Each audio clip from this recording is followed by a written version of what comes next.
and look at the game instead. If there's no likes of Urgot from H2k, then Fnatic honestly can take a Z as an early pick. And what is Riot gonna play into it that won't at least be a skill matchup? There are so many possibilities. I feel like it's almost impossible to speculate on it. One thing we definitely know is that the bans are not liable to change. It's the Sivir again from Fnatic as they round that one out. H2k should finish this one up. But the question is, do they now ban the Vlad? That was asked quite a lot. It's a possibility. No, it's the Shyvana. Stick to the same bans then. Clearly not afraid of the Vlad in that sense. So Fnatic, as we saw, Yellowstar had a fantastic game on Thresh in the last game, going for it again, which means they push Kasing over on either Janna or Annie. And we might see, if it is standard lanes, them trying to really put a lot of focus on it. I mean, I always feel like we're back to game one here, at least in terms of the start, except for that severe ban, which is the only change all series long between the two teams. So H2k have gone Gragas jungle 4 out of 4 games so far. That is open again. Unless you want to take away the Nunu from Reignover and you want to try and run a let's buff up Yarnan composition. Because Fnatic has tend to run with fairly low engage when they can't get the likes of Hecarim.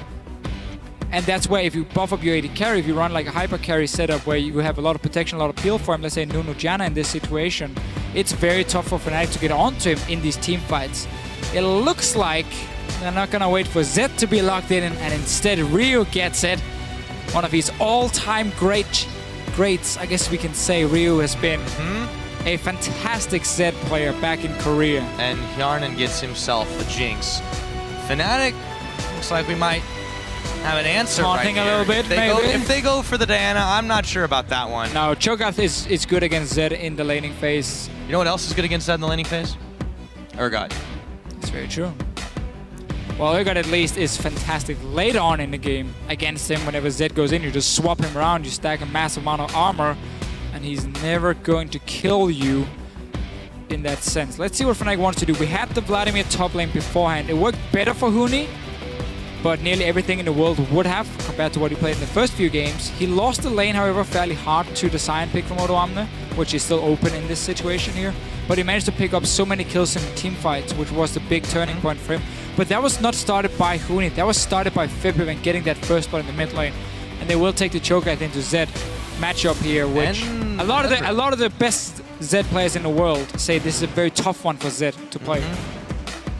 Cho'Gath does get pretty big and beefy. It can be hard to try and chunk him down, and if you can anticipate it, you can just rupture on top of yourself as soon as Zed jumps in on you with the death mark. So that's the thing, you also got the silence, which stops a lot from Zed. The Ezreal pick is a little bit curious too. Steelback has played it at least once. So, week 9, Fnatic H2k, they pick their Ezreal, and all they do is go standard lane, farm. Nothing is what you do. Ezreal is so boring to watch in the laning phase because he just sits back and farms. He's so passive, but it allows the rest of the team to make plays. It allows the top lane, the jungle, the mid laner to make the plays, and then whenever they feel like it, they go down to that bottom lane and start ganking on H2k. And they can't do the same because there's so much mobility from the Ezreal itself to jump around. And also, it is a pick against the Zed to try and stay alive in these fights here. You're not picking an immobile AD carry who's just stuck if Zed jumps him. Now Ezreal can at least try and kite around a little bit for himself. So that's why they're picking it, is just to keep Steelback safe and say, this game is not about you. At least not the first 20-25 minutes is not about you. You get your man immune, you get it fully stacked, you get your Trinity Force, then you can start doing something. Before, you just sit back and farm. Let the rest of us make the plays. With that, talked about obviously the Janna also from H2k. The Janna, I mean, it's another solid choice for the mobility factor, for the disengage. They also have the Gragas once again, so that's going to be the double disengage. There is a lot of damage though between, it's a lot of sustained damage really with the Jinx, and of course you've got the potential burst that Ryu can bring. It's still pretty AD heavy though. Yeah, that's the problem, and we haven't seen a lot of AP picks from Odoamne in the top lane. And he's normal champion to fall back on if Maokai is gone. And it has been Sion now in the lane, and that would, as you just said yourself, put H2k in a situation where they're so focused on physical damage that Fnatic can stack armor And then going into late game, it's going to be so hard for him to take down anyone. I mean, the Cho'Gath is going to become very tanky. Getting the stacks, he's going to get an Hourglass in that situation if it's against pure physical. We know Ezreal can jump around, sustain himself, kite very well in fights, and Vladimir obviously doing the same. So while Fnatic is not running a clear-cut tank that's going to just stack a mass amount of armor, there's obviously War Enchant on Rek'Sai, and then you go full tank after. Then it's not the worst situation, but it makes it a lot harder for you in the late game teamfights when you're already against a fairly beefy setup from Fnatic. Yeah. Fnatic has a decent mixed amount of damage too, so it's going to be difficult for H2k to really prioritize against that. As the timer ticks down, the real question is what there does really is no picks for him. If he wants to play a tank, there's not a whole lot he can offer. I don't think they really need a tank because they've got the Gragas, but then what does he do? As you mentioned, we haven't seen too many AP picks coming out. I guess he could just go the Scion again if you... Never mind. Okay. This is interesting. Very different for Odoamne. It's simply H2k saying we need some magic damage. We cannot run double physical carries and nothing else in our setup. I mean, we have seen the Ana top lane from Cabochard in Europe. It's a pick which does just fine in the laning phase, but it's so risky because you are so easy to gank in a long lane like the top lane, and you cannot afford to fall behind on it because you simply don't have the damage or tankiness then to dive in onto the enemy backlines. And this is the first time where we see Odoamne not pick a big tank, which is what he normally goes for. He's played Lulu like once, and that was in a Giacomo composition. Outside of that, we are mainly looking at tanks for him. Lissandro's been played twice, not in recent weeks, and then Kennen once. Everything else is Maokai, Gnar, and Sion. Now we're gonna have to see what he can do on a carry. Instead, no double tank setup from either team. Obviously got the big tank Gragas from Lulex here, and only the Rek'Sai from Fnatic. Fnatic again is more like bruiseries in terms of like there's no full tank, but more you have a lot of damage from your deals and they become fairly tanky. This one's going to get bloody though, man. I mean, this is just absolutely insane. We will see if the top lane Diana is going to be able to carry H2k to victory, or will it be Fnatic going to the finals in Madrid? Why don't you guys hop on Twitter and let us know. Tweet at LOL Esports with the hashtag H2k win or FNC win. We're still tallying them. And now we are onto the Rift. Game number 5. H2k changing it up here, early picking Zed for Rio. He played it against Copenhagen Wolves in the quarterfinal. He did it simply to take it away from Febiven, as Rio wouldn't have any good picks into it. We haven't seen Cho'Gath, we haven't seen Urgot from him. That's why he takes it, and the crowd yelling for Fnatic. I think we hear a few other things in there as well. Oh, isn't there always like a Team Solomid fan in the crowd? There's at least one. Doesn't matter where you are. Febiven's at least amused. Would you like Quite some the gentleman. cheese with your wine? Line of scrimmage start for both these teams. We don't look to be seeing a lane swap. I'm really curious to see how this top lane goes because 30 seconds until Vlad versus Diana is not something that I would expect in the top lane. No, a bit. I mean, as always with Vladimir here, he needs a few levels before he can really start doing well in his lanes. But Diana doesn't have any kill pressure pre-level 6 either. And you're not running Ignite because you have to teleport as a top laner, so it's very hard for Diana to do a whole lot in the laning phase in that sense. Another reason why people don't like it too much in the top lane. Has been seen a few times, obviously. I wonder if we're going to see Morel Normicon. First item, it's something Cabochard likes to do just for lane dominance, and it's obviously fantastic against the Vladimir as well. Cooldown reduction and the mana regen as a top laner can be very needed. Late game, he's going to get the blue buffs, but he's not going to run all the way down from top lane to pick up a blue buff and run back. So he's going to need some sort of regen up in that top lane for himself. We're going to have to see what Odoamne decides to do and how he can play in this one. Again, we normally see him on the big tanks. Very different pick for him now. Very different indeed. We'll see how this Zed Show matchup goes.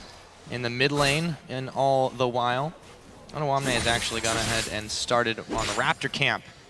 Should be able to clear that one and back to base. He goes after the early level 2. Yeah, camps from nearly everyone except for Huni, just sitting on the Vladimir. Can't really do a camp at level 1 himself.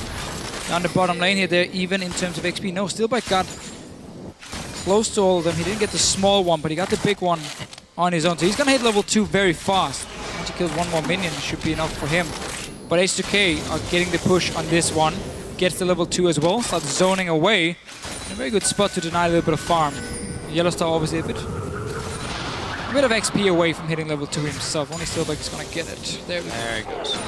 Still, they've been pushed back just a little bit to start this one off. So, let's check in where the junglers are at. Pretty standard starts from both of them. This is probably one of the most normal games we've seen this series. Yeah. I'd say by far. And We have to see what Febman can do on a Cho'Gath. that's the real question, isn't He it? shines on Assassin. That's where he can become the big playmaker. You can't really do the same on a Cho'Gath in that sense. Not a big split pusher. First gank from Reno is around the top. And we talk about Diana, she has no mobility. She's very easy to gank. He's going to force a flash. This is definitely going to force a flash as he gets the knock up. There it goes. And he chugs a biscuit or two. Yeah, this is going to be now Lulex coming in around the side with a double bust, forcing a flash out of Febivin as well. And he rolls out the barrel too. So suddenly a lot of lanes you can gank for the junglers here with the Cho'Gath in the mid lane with Diana in top lane as well. Not a good start for Odoamne. It's super tough to play this lane, or well, to play Diana in the top lane because of it. And now Lulex, he's in trouble. Flash for flash right there. The Raptor camp's gonna help him out, and Rainover secures first blood. We so often talk about these early junglers, how they're still very strong in the current meta because they can make plays like this. And when you already have your mid lane pushing in, look at the top lane, was already pushing towards Odoamne, so there was no help for Lulex, and Rek'Sai could just go for that fairly easy one-on-one. So important with a good start for Rek'Sai, especially also because Lulex showed in the last game that he wants to gank on this Gragas. Despite being weaker than Rek'Sai in the early game, he kept looking for ganks. He didn't farm. Now he's been set behind quite a lot. Gave over a new set of double buffs to Rainover as well. And here's another gank on Odoamne. Yeah, he has no flash, no remember. flash. The pool coming in as well from Huni. They didn't secure it though.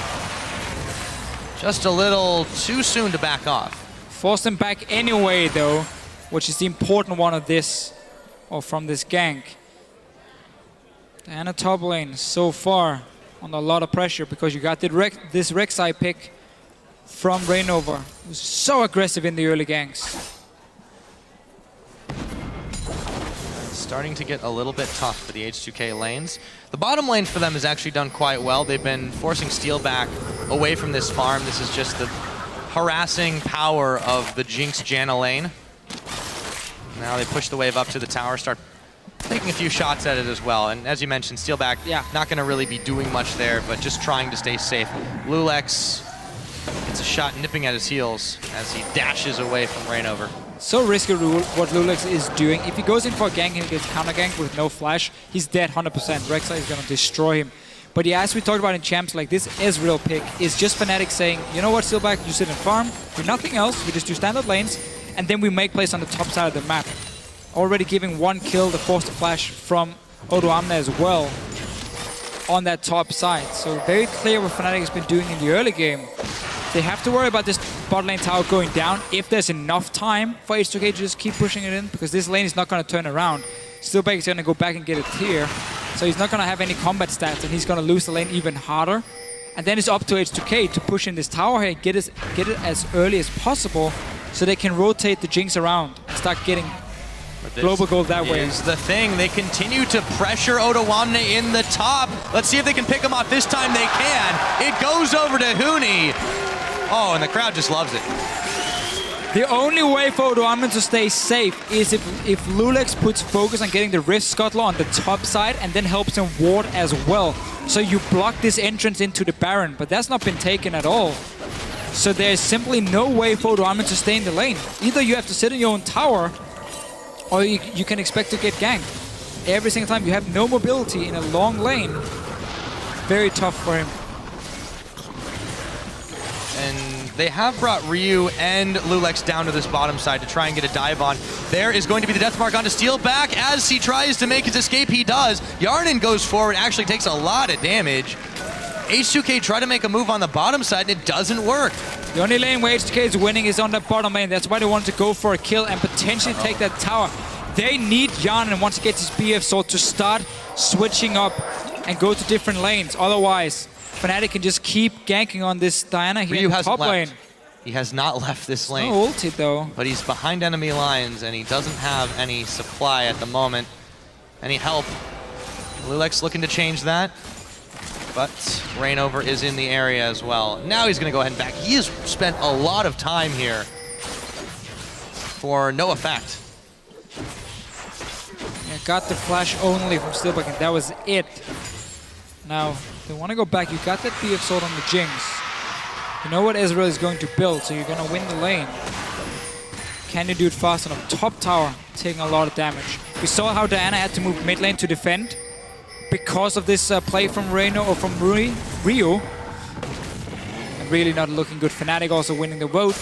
Oh yeah, it was a little even earlier in the series, but it's been turned around here. And speaking, turned around once again. Odoamne just finds himself so far behind trying to deal with anybody right now. He's been keeping up in farm, but he nearly got eaten by the Cho'Gath once again. And that opens up for mid tower now. It's being pushed in because Zed is on the top side. We still see Jinx bottom lane. She hasn't recalled yet. And therefore Fnatic has full control of the mid lane. They can open up for either Dragon. They can take Dragon or take mid tower. They decide where they want to go and deal some damage onto it. Obviously wouldn't be able to completely kill the mid tower, but at least you chip it down. And really at the moment H2k is only winning that bottom lane. It's where they have to be able to make the play. Get that tower once you return with your BF sword. Been unable to do it so far. So now Odoamne is fully committed to swapping into the mid. Let's see how he fares against Febivin. The Feast is not available just yet as he had used it on the last iteration, but you can already see he's taking the damage. Harassed from the Feral Scream, making it difficult for Odoamne. We'll see what he can do here. Ryu on the top lane, waiting very patiently in the brush. He can get a pick off on Huni.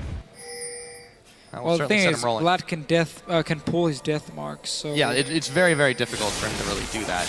You're only going to get the kill if Huni really misplays on his own. Zed is more mobile though, so he can escape the ganks easier unless you use your shadow offensively. Compared to Diana. That's why they've made the swap here in this situation.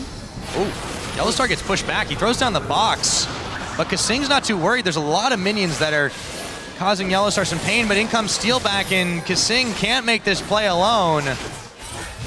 He got a little bit too aggressive here.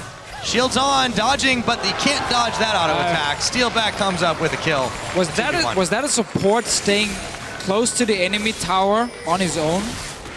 That was a very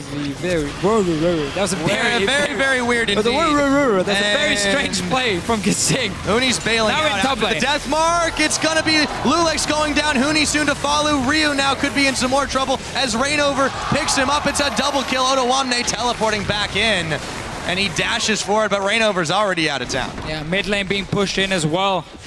Fnatic here, they get the kills, they get the towers down. Free kill in the bottom lane on Kasing. No idea what he was doing there, just walking up on his own, being caught out. Not sure if he was trying to group up the minions and potentially set up a freeze, but that wouldn't make any sense if you want to get the tower. Anyway, Dragon is now an option. There's nobody here from H2k side. You got Odoamne in the top lane, already used teleport. Zed is coming from mid lane now, very far away. Fnatic is just controlling everything. They turn their attention, though, to the bottom side. Yes, they are, though. Very difficult for H2k to get anything back. They have to stop the snowball before it becomes any bigger. Febivin rows into the tri-brush, gets a rupture onto Lulex, just shows him who's boss. They can go back to the Dragon, but it is a little bit more risky. Ryu's around, so is Lulex. They will take their time about this one before they go back to it. Yeah, still, the bottom lane is where H2k has to make the play. Lulex can come down now, they can push it in 3 guys and take the tower, especially because Yellows are just backed. And then you take Yarn in here and you move into the mid lane instead, where Cho'Gath does have decent wave clear, but doesn't have enough AP to fully instantly clear the wave, so you can always push him down and at least keep him stuck at his own tower. You can also go top lane and trade it for that Dragon instead if you want. Vladimir won't be able to clear the waves, because he has to stand on them if you dare with your both support and AD carry. So there are options for H2k to get some gold. The problem is it relies on Fnatic stopping simply making plays, and they don't have to because they're winning their solo laners. In this situation here, they can gank Couple Shot again. Well, even the bottom's normalized. Yes, Yarnen's still out farming Steelback, but that's kind of to be expected at this point in the game, and you never know when the pressure from Reignover is going to come. They have really not done a great job of clearing out the tunnels. Yes, some of them have been popped on the side of H2k, but it's really not slowing Reignover down too much. Yeah, tough man to please. Pyra, you can't really invade into that enemy jungle. That's true. Plays tunnels. You got me on that one. The wards, though, have been in favor of Fnatic. Still, Fnatic, they've kept the vision up. Here's what H2k can do here, though, is they can pick off this tower, get excited, a little bit of harass down for Yarnin. Now you gotta run, though, and not keep trading. There's a Cho'Gath in the sights, the flash. Oh, the hook comes in. Febivin has the Jinx in his sights, and he takes a bite out of him. Kasing pushing the rest of Fnatic back, but they've already picked up the carry, and the Rupture's gonna land as well. Kasing's in trouble. He's going down. That kill credited to Yellowstar. Fnatic eyeballing the Dragon. Eyeballing. But not taking it. The final of the EU LCS. That is with the way they're playing now. 13 minutes in, 7 kills already. They got 2 towers. Only the bottom lane is left alive. Now let's see what Ryu can do on Reignover. And he's trying to finish him off, but Ryu really low here. The last shot's gonna get him. It's Reignover that manages to pick him up. Thank you, red buff Huni, though. Can he make his escape? He pulls, but it won't be enough. The barrel comes in and Ottawamne claims the kill. Lulex knocked up by Reignover. Febivin coming in. Feast not off cooldown, but he does have enough damage in the tank anyways. And Lulex knows he's gone, stops moving, and takes the short route back to base. Everything is collapsing for H2k here. Simply nothing they can do. Full credit to Reignover on this Rek'Sai. He's showing what you still can do on these early junglers here, as long as you're playing aggressive, as long as you look for the ganks. For him, I mean, you got 5 kills. 14 minutes in. Dragon is still up. Nobody's taking it because there's been no reason for Fnatic to start it when they can keep getting kills in the lanes. H2k does have the bot lane tower down, so Yana and Kasing needs to leave the bottom lane here. They're going to go and check directly into Reignover and Yellowstar. The question is, do they have enough damage? They might. Reignover gets knocked up for just a moment. He's going pretty low in this one, but he gets his way out. The rocket gets intercepted by Yellowstar. Ottawamne still looking to chase in on Reignover. Pulls in Yellowstar instead. They might have to sacrifice their support, and they will. It goes to Ottawamne. Yarnin getting excited, but he won't be able to polish off Reignover. He's already gone. Does open up for H2k to start a Dragon and at least get something after that 1 kill here. Let's see if Fnatic want to fight. They're still very strong. Reignover's not left to base. Febivin is not hit 11 yet, so he doesn't have rank 2 of his ulti. But he can still go in. Oh. Yep, Hemoplague thrown down on 3 members, and there's the True Shot Barrage. There's a lot of damage coming out. Yarnin nearly going down. Do they have enough to do it? Huni gonna run straight into Ryu. They've chased H2k away. The zap will keep Huni back, but they do manage to secure the Dragon for themselves. Huni flashing forward, not able to get anything else. They have scared H2k away. Not over yet, Pyra. And they may be looking at this tower, Deficio. Potential kills, just forcing H2k away. Huni's trying to zone them. Might be collapsed on here. Yeah, he's got a pool, though, able to sink beneath the ground for a second. Steelback moving forward on Kasing. The Janus shield keeping him alive for now as Reignover picks up Lulex. Kasing throws the Monsoon. There comes the Ezreal. Steelback picks up Kasing anyways. And they can easily take this tower now. Fnatic just outplaying and outpositioning H2k. Really like how they just stayed between the 2 towers here. They didn't allow H2k to move down and defend the tier 1. Just basically cut them off in between, while the rest of Fnatic were running around in the jungle. So when we thought there was a collapse on Huni, well, we already had multiple members nearby as well. Super nice play staying between them. So this fight here, a lot of ultis and everything has been invested from H2k, and they're tanking the Dragon. So this is a nice ulti from Huni to start it so close. And in the end, he just chased it, and now he does a smart play and just stays between the 2 towers here. You're not gonna let H2k either run away or come down and defend the tier 1. No, fight them in between. You don't need to fight at a tower. Super nice setup. Look how the rest of them are coming around. Yeah, and he buys time with the pool as well, just using himself as live bait. They still can't quite finish him off. There's so much damage here.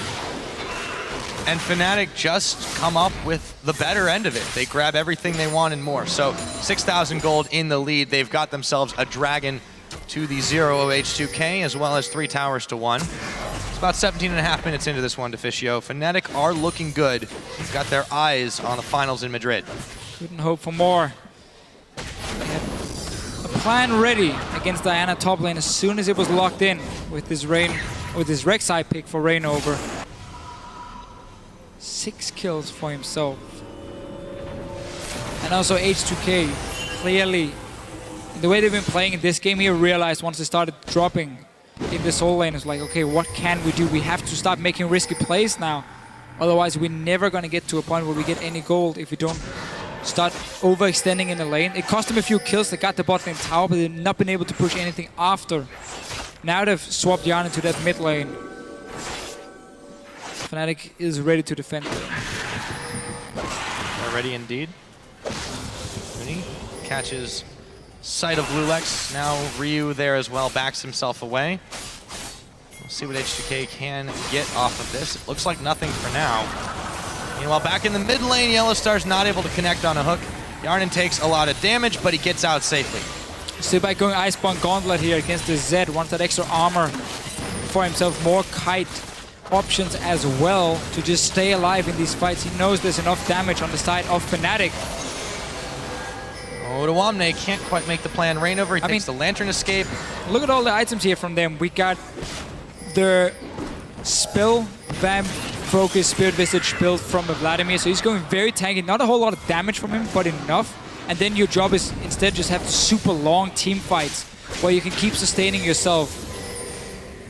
And then you have Rod of Ages coming in from Fibin with cooldown reduction, so just focus on trying to spam out Ruptures here while he's kiting backwards.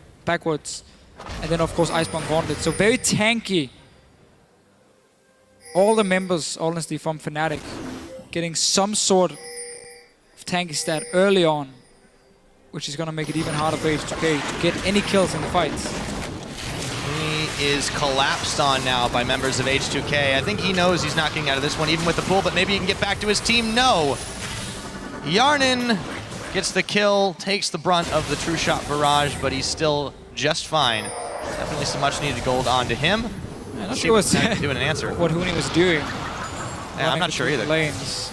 There's been a few sloppy deaths in this one. And those joins the other ones for Huni. No objective really to take for H2k, so Fnatic doesn't lose a whole lot from it.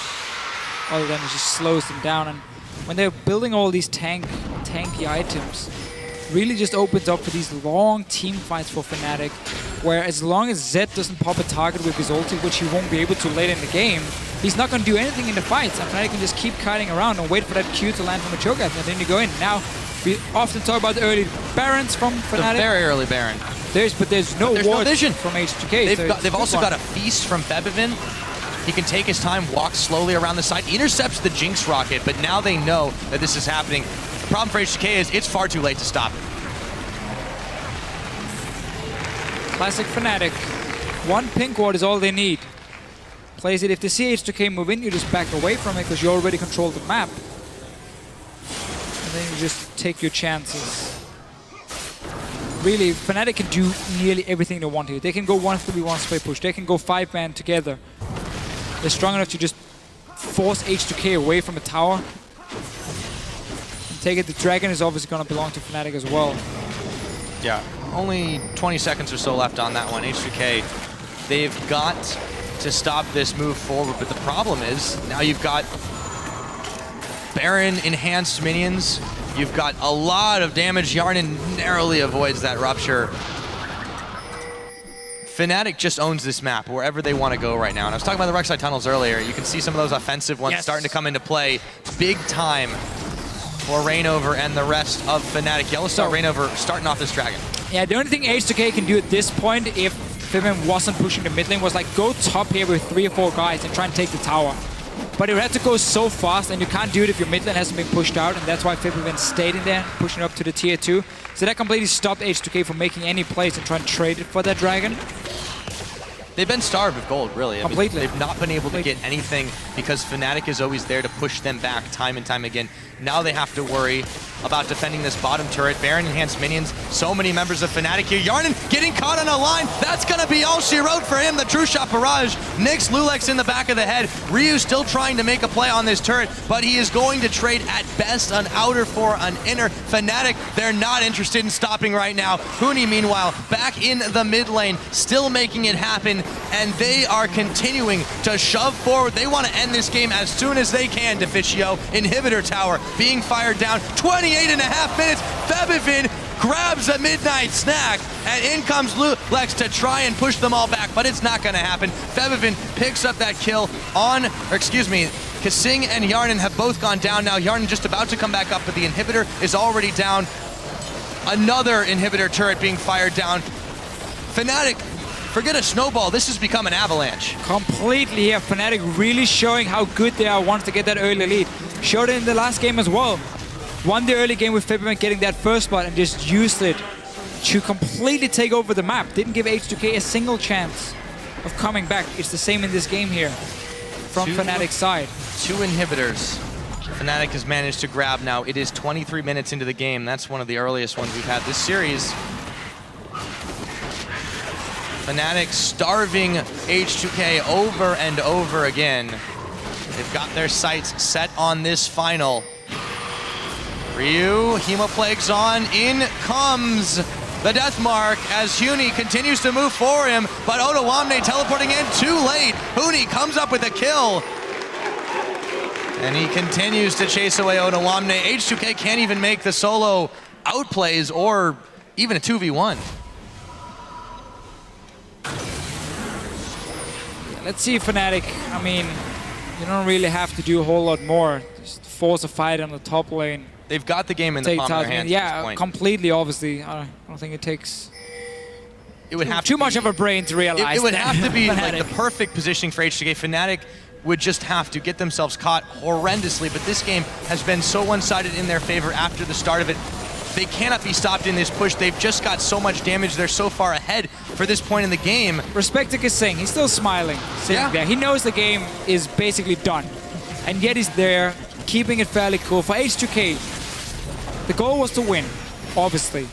Win the whole split. I'm not talking about the semi-final here, but for them just getting this far in the first split is fantastic. It is absolutely fantastic indeed. But you know what else is right now, Deficio? The way Fnatic is playing this game, the rocket's going to hit Yellow Star. Won't be enough damage as Rainover picks up a double kill. They're eyeballing the end of this one right now. Rainover runs onto the Flame Chompers, but that doesn't even matter. They've turned their attention to the Nexus turrets to fire this one down. 25 minutes into the game, the Nexus is bare. Fnatic, it took them 5 games to do it, but they are going to the finals.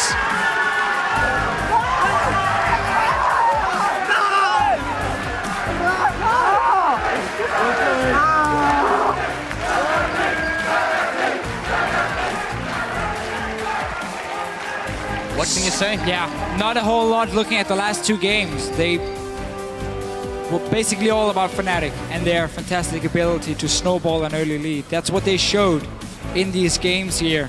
And I really like how they adapted from the Lee Sin top lane, which clearly didn't work for them. Picked Vladimir twice in the last games here, and then showed why they're considered one of the best teams in Europe. You know, you mentioned Kasing still smiling, but I think we got to talk about somebody else whose smile may have wavered for a little bit during this series. In the back there, it's Huni, but there's a big smile on his face now. Rookie of the split, going to the finals in Madrid next week.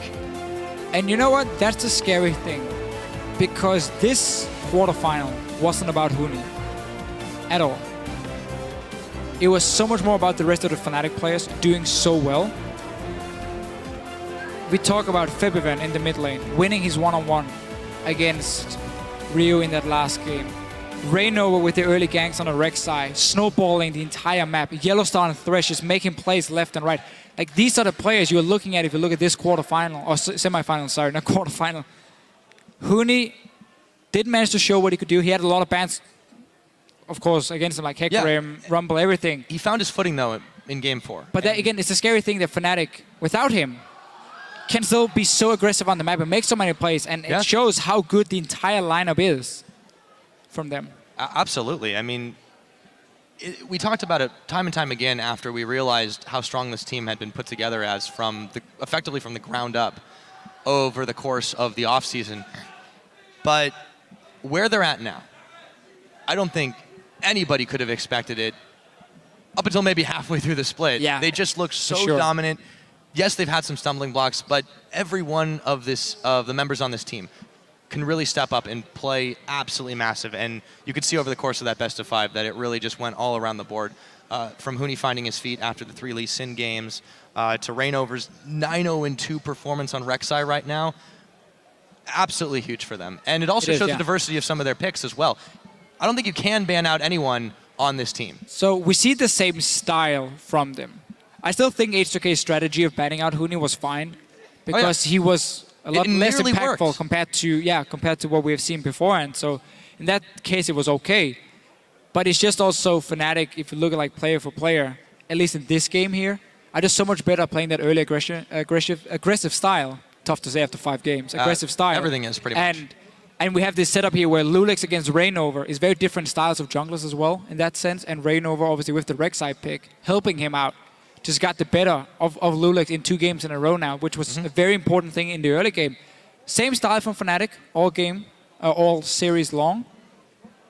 And also for H2k, we just have to talk about how you are a team who qualifies through the expansion tournament. So because we extended to 10 teams, you came in. You were the best team of all the lost your mid laner. Lost your mid laner, who's now on Fnatic and one of the best, if not the best mid laner in Europe at the moment. Yeah. And then you still managed to make it all the way here, go 5 games in the semifinal. You're still going to Madrid, you play for 3rd place. You can still earn championship points, which is going to be important next split, obviously, for H2k, because their goal now has to be Worlds.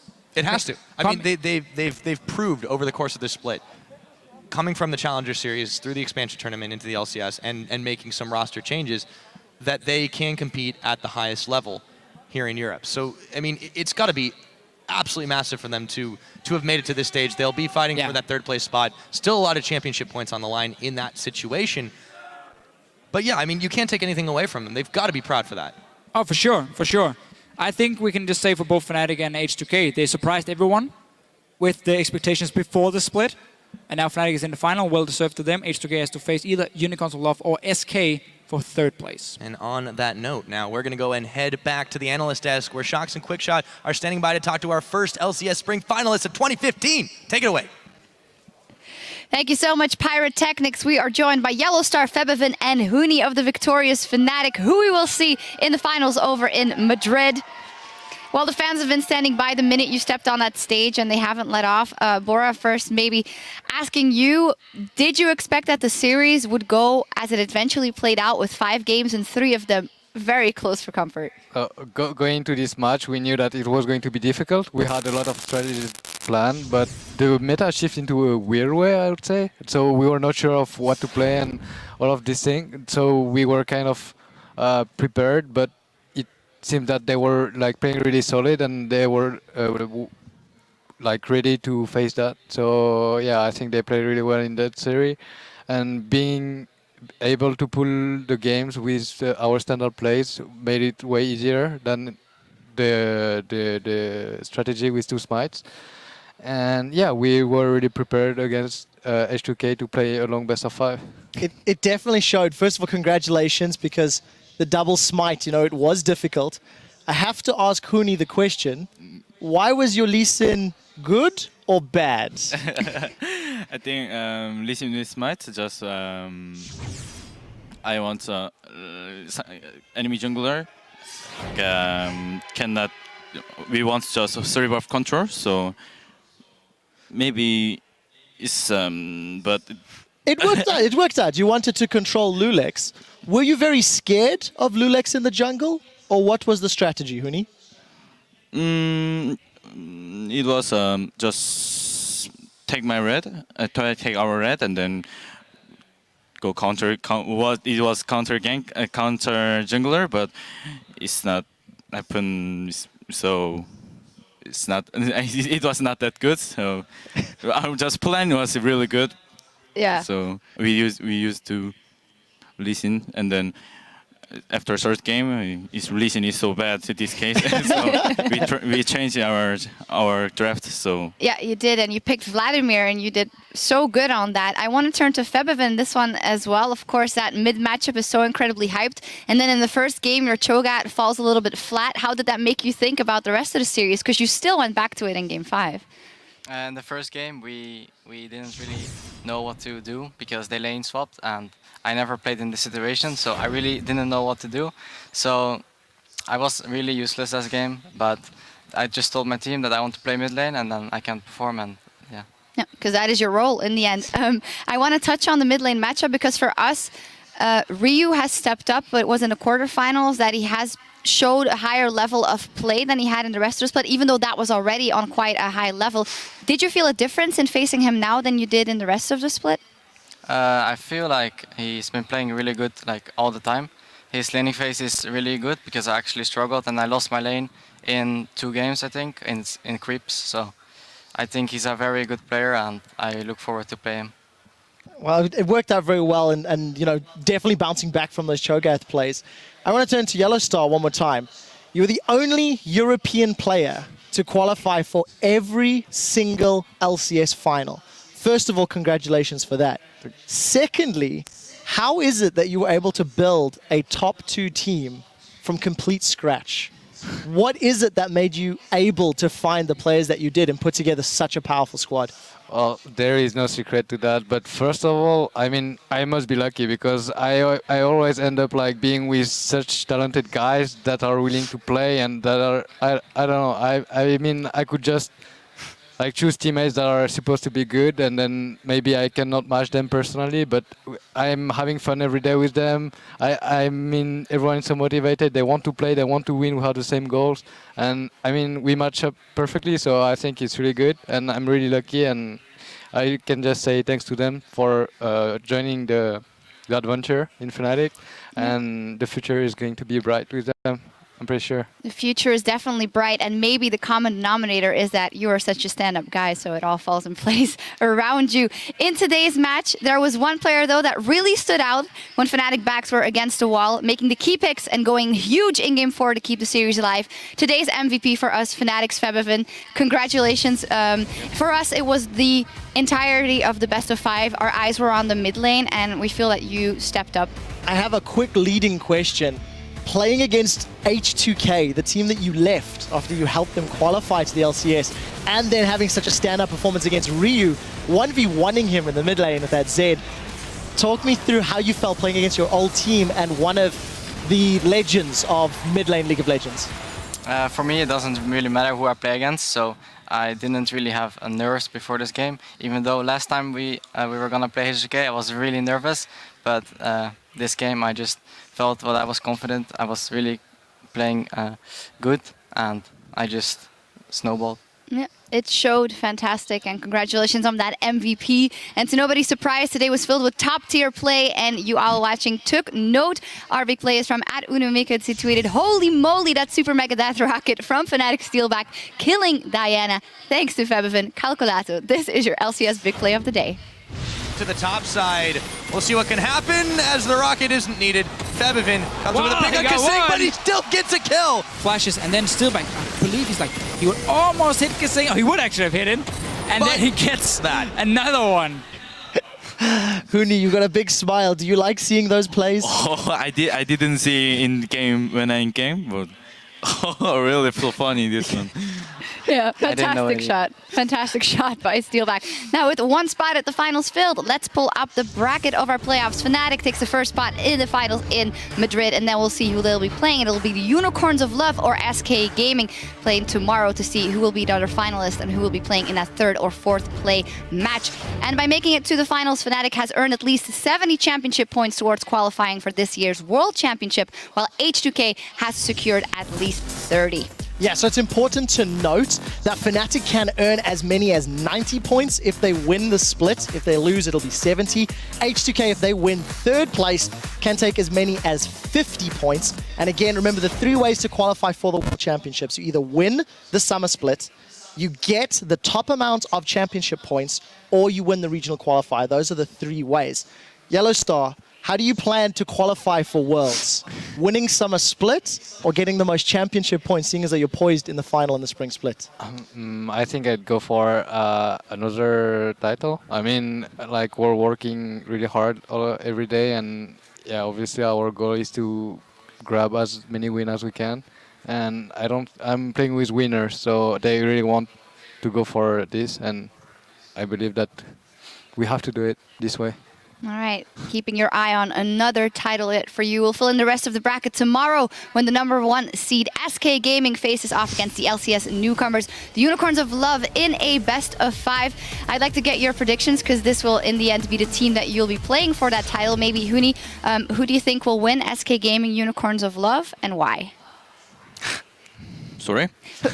Tomorrow, do you think SK-Gaming will win or the Unicorns of Love will win? And who do you want to play? I think SK Gaming gonna win. So yeah, I think so. SK gonna win. Yeah. All right. And then I prefer to against SK Gaming too. Okay. Well, quite convincing for that, Febevin. Yeah, I think SK is gonna win too, even though Unicorns of Love is a really cheesy team. But I think SK, if they prepared enough, then it should be easy games for them. Yellowstar. Well, watching the games of Unicorn of Love lately, like they were able to pull so many picks that were fitting their playstyle, like really aggressive junglers like Shaco, Udyr, and something like that. I think it's going to be exciting because they really like to fight. They play really aggressive, but it's going to be a close series, I think.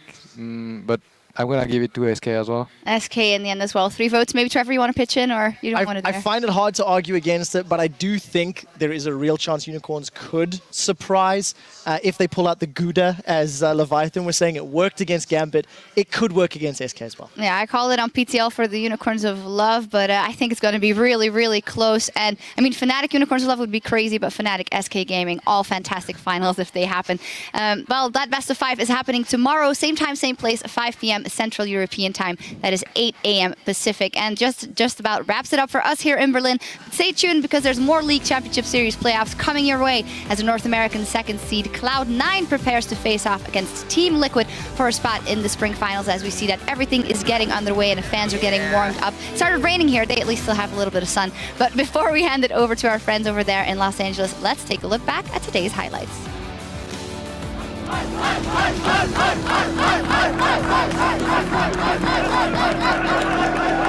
crowd's already like at 800%. How can we get any more hype in this division? What an insane game as well. Fnatic H2k. The damage coming in on Steelback. Ryu gets in, gets out. Febevin getting knocked back into the team, getting pulled to safety, but in mid-transit, Ryu's gonna snipe enough to be able to make it happen. Rainover now has joined the party. The Baron's low. He gets Cody manages to pick it up. Of damage here and there. They try to get the chase off on this H2k squad that's a little bit divided with Ryu out of the picture. Odoamne dashing in. Go back. Okay, nice. Let's get him. Good guys. Good game. 31.5 minutes into the game. They take down Fnatic in the most unconventional game 1 that I've ever seen. Don't get like too relaxed over it because like the hard part is just coming right now. Okay guys, really high communication all the time. Okay, I don't want anyone to be thinking about the last game. This is a new game. Lulek's a little bit low here, but here comes Huni with the kickback, and that's gonna be first blood. The fight's not over yet. Rainover throws down the absolute zero. Huni comes in, but he eats a rocket in mid-transit. Yarden moving around the side, trying to pick off Febevin, but Steelback moving forward. Rainover is gonna throw down the absolute zero. Ryu, a ton of damage firing him down, but they don't have enough to finish it off. Meanwhile, rocket intercepted as Yarden flashes away after the fact. Monsoon to keep Fnatic healthy. Nice! Hey, catch your door flash, right? Catch your door flash. And Fnatic, at about 35 minutes into the game, gonna even the score at 1-1. But remember, you guys are gonna be each other's cheerleaders, like through the good and the bad. Like, if things are being really good, I want everyone to listen to Ryu about like excitement management. Yeah, but Ryu gets pretty happy as well. Tower extremely low. They ought to be able to dive this one. In comes Odoamne, gets juked out. The charm not going to land. Yellowstar going down. Monsoon to keep Ryu alive. Febevin dashing in. Should be able to pick him off, and he does. Rainover flashes as soon as his absolute zero channel completes. Lulex picking up Huni. Odoamne in the front. Forget the box. Rainover's the one going down. Inhibitors should be going down, but H2k, they're more interested in the kills. Charm lands on Rainover. Yarden is going to be able to pick up Yellowstar. Back up. I'm coming. We can actually end. I'm queuing down there. We have so much big wave. Just to protect the arena. Kill him. Yeah. It's all over. That's going to be H2k coming up 2-1 on the series. Decision making, we're doing really, really good shot calls. Ryu, he can get jump on. In. tried to dash his way out of stage. Oh, the flash too! And he Nice gets first popped for blood. first blood. Huni flashing in. Yellowstar is one that is going to pick up that kill, however. Nice. Really nice. Steelback trying to move away the Acathian surprise, a ton of damage there, and a double kill comes in for Otawamne. The fight's going haywire. Not quite done just yet. Lulex trying to bait a little bit more out as Yellowstar is fighting with Ryu here. He's gonna be able to pick him off though. And 32 minutes into this game, Fnatic are really wanting this one. Looks like we're going to game number 5. Muted. Yeah. Go flash behind him, kill him! Nice! Really nice, man. Stop! I gave it low. Nice. I got first blood. Really nice. There's a Cho'Gath in the sights, the flash. Oh, the hook comes in. Bebevin has the Jinx in his sights, and he takes a bite out of him. Steelback moving forward on Kasing, the Janus shield keeping him alive for now as Rainover picks up Lulex. Kasing throws the Monsoon. There comes the Ezreal. Steelback picks up Kasing anyways. Fnatic, it took them 5 games to do it, but they are going to the finals.